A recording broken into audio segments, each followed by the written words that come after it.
बीवी पड़ी बहू पे भारी। वर्मा परिवार में ऐसा कोई दिन नहीं जाता था जिस दिन शांता और मीना के बीच लड़ाई ना हो। शांता अपनी बहू मीना को स्वार्थी और कामचोर समझती थी, जबकि दूसरी तरफ शांता को लेकर मीना की भी यही सोच थी।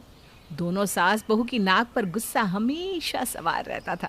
जरा जरा सी बात पर दोनों खिसियाने बिल्ली की तरह लड़ पड़ती थी। फिर एक दिन मीना हॉल में खड़ी होकर अपने पति को आवाज लगाती है। सुनिए जी, जल्दी चलिए, देर हो रही है। पिक्चर 8 बजे शुरू हो जाएगी।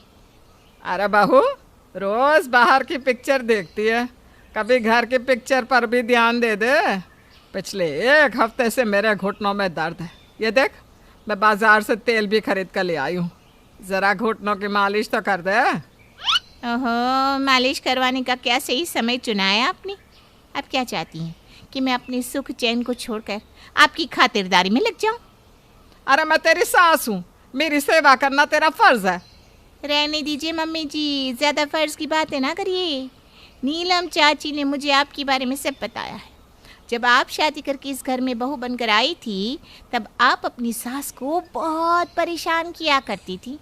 आपने जिंदगी भर अपनी सास की जरा सी सेवा नहीं की और अब आप मुझसे सेवा की उम्मीद रखती हो। बोया बबूल तो आम कहाँ से मिलेंगे। तभी वहां मनोज आ जाता है। क्या हुआ? तुम माँ को क्या समझा रही हो?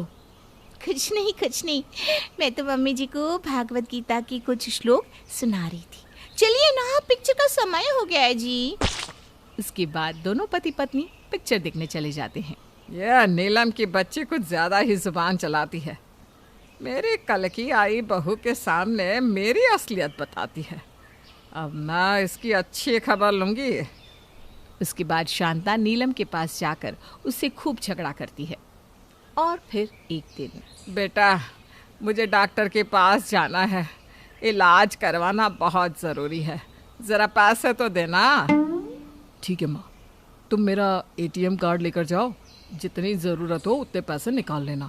मनोज अपना एटीएम कार्ड शांता को देकर ऑफिस चला जाता है।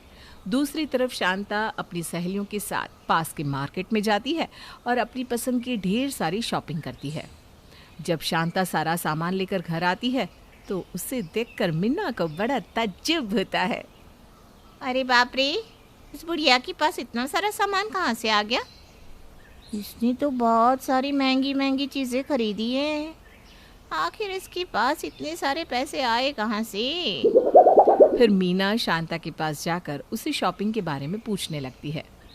मम्मी जी, इतनी सारी शॉपिंग करने के लिए आपके पास पैसे कहाँ से आए?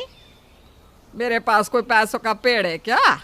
अरे मेरे बेटे ने दिया है पैसे, उसी के पैसों से शॉपिंग की है। बस फिर क्या था। ये सुनते ही मीना का गुस्सा 7वें आसमान पर पहुंच जाता है। अगर आपको शॉपिंग करनी ही थी तो मुझसे कह देती, मैं ले जाती आपको शॉपिंग करवाने। बड़ी आई शॉपिंग करवाने?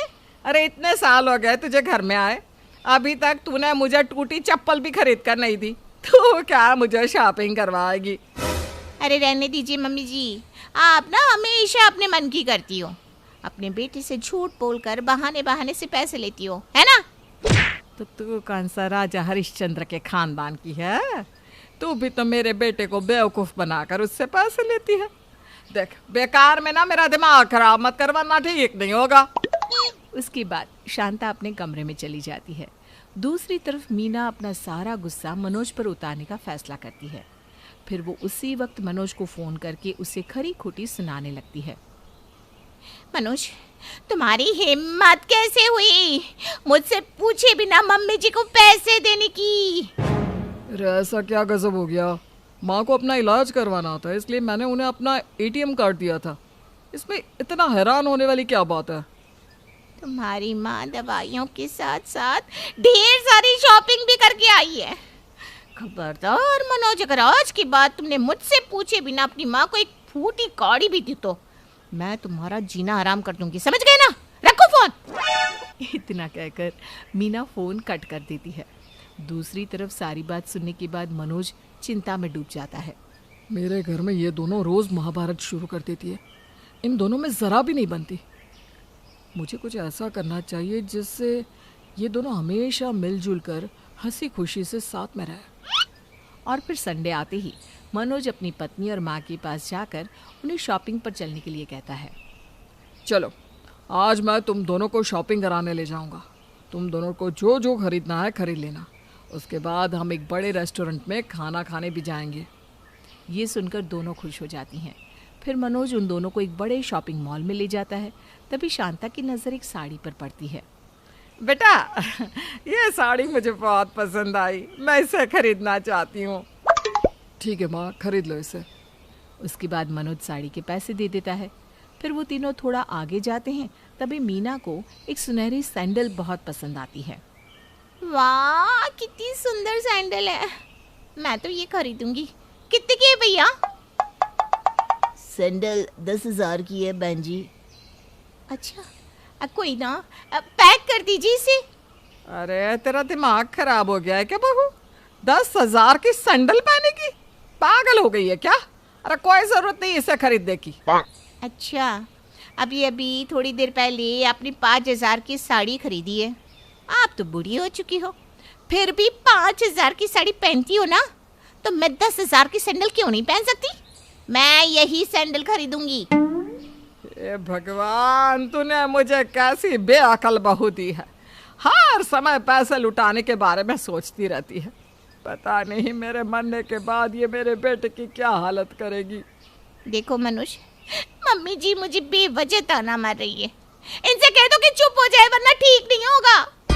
अगर ऐसी बात है ना तो ठीक है, तू खरीद ले सैंडल। सुन बेटा, अब मैं 20,000 की साड़ी खरीदूंगी और वो तुझे खरीद कर देनी ही पड़ेगी। उसके बाद मीना भी अपनी और बड़ी फरमाइश बताने लगती है। मनोज तो बेचारा बुरी तरह फंस चुका था। उसके पास कोई रास्ता नहीं था। देखते ही देखते दोनों सास बहू करीब 1,00,000 की शॉपिंग कर लेती हैं। अगले दिन बेचारा मनोज ऑफिस में बैठा अपने बुरे संडे को याद कर रहा था। तभी उसका दोस्त राजेश उससे उसके बारे में पूछने लगता है। मनोज राजेश को सारी बात बताता है। तेरी तरह कुछ सालों पहले मैंने भी अपनी माँ और पत्नी के बीच अंपायर बनने की कोशिश की थी, और वो दिन मुझे जो भारी पड़ा था, उस दिन के बाद से मैंने दोनों को उनके हाल पर छोड़ दिया, और फिर धीरे धीरे दोनों के बीच अपने आप ही सुलह हो गई। अरे दोस्त, हर घर का यही हाल है, इसलिए बेहतर होगा कि तू अपने काम पर ध्यान दे। मनोज अपने दोस्त की बात समझ जाता है कि सास बहू का कोई इलाज नहीं है। उन्हें उनके हाल पर छोड़ देने में ही भलाई है, क्योंकि एक ना एक दिन समय ही उन दोनों को सही रास्ते पर ले आता है।